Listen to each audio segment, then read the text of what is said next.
Léo avait 28 ans. Il vivait dans une grande ville, entouré de gens, d'opportunités, de lumière, et pourtant, il se sentait seul. S'il te plaît, t'aime et abonne-toi avant de continuer. Chaque matin, il enfilait sa chemise parfaitement repassée, chaussait ses souliers brillants, et sortait dans la rue avec le même masque, celui de l'homme accompli. Ses collègues l'enviaient pour sa confiance. Sa famille le félicitait pour sa réussite. Ses amis, eux, l'admiraient pour son énergie. Mais personne ne savait que Léo jouait un rôle. Et lui-même avait fini par confondre le personnage avec la personne. Il se répétait, « Tu as un bon travail, sois reconnaissant. Elle t'aime, tu ne peux pas briser ça. Tu n'as pas le droit d'être fatigué, tu as tout pour être heureux. » Mais au fond, tout sonnait faux. La nuit, allongé dans son lit, il fixait le plafond. Il sentait ce vide, ce trou dans sa poitrine qu'aucune réussite n'arrivait à combler. Il ignorait ce mal-être, se forçant à sourire, à avancer, à faire semblant. Un dimanche après-midi, épuisé mentalement, il décida de fuir la ville. Il prit sa voiture sans destination précise. Après des heures de route, il s'arrêta dans un petit village bordé d'un lac.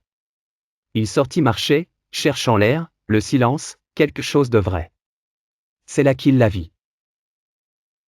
Une vieille femme, assise sur un banc face à l'eau. Elle portait un long manteau gris, une écharpe usée, et tenait une canne fine.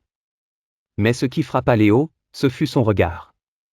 Elle semblait voir à travers lui. Une belle journée, dit-il poliment. Elle lui répondit sans détour, pas pour toi. Surpris, Léo sourit, un peu nerveusement. Qu'est-ce qui vous fait dire ça? Ton sourire n'atteint pas tes yeux. Et tes épaules tombent, comme si tu portais un poids que tu refuses de reconnaître. Léo ne répondit pas. Un silence lourd s'installa. Puis elle ajouta, en fixant le lac, tu sais, la plus grande erreur que tu puisses faire, c'est de te mentir à toi-même. Tu peux tromper tout le monde, mais jamais ton propre cœur. Léo resta figé. Ces mots, simples mais brutaux, avaient frappé juste. Il sentit un nœud dans sa gorge. Il s'assit à côté d'elle, comme si ses jambes n'avaient plus de force. Aucun mot ne sortait de sa bouche. Il se contenta de regarder l'eau, en silence. Ce soir-là, dans la chambre d'auberge qu'il loua, il se plaça devant le miroir. Pour la première fois depuis des années, il se regarda vraiment. Et il osa poser la question, « Qui es-tu, Léo? Et qu'est-ce que tu veux, toi ?» Les larmes vinrent sans prévenir. Pas des larmes de tristesse, mais des larmes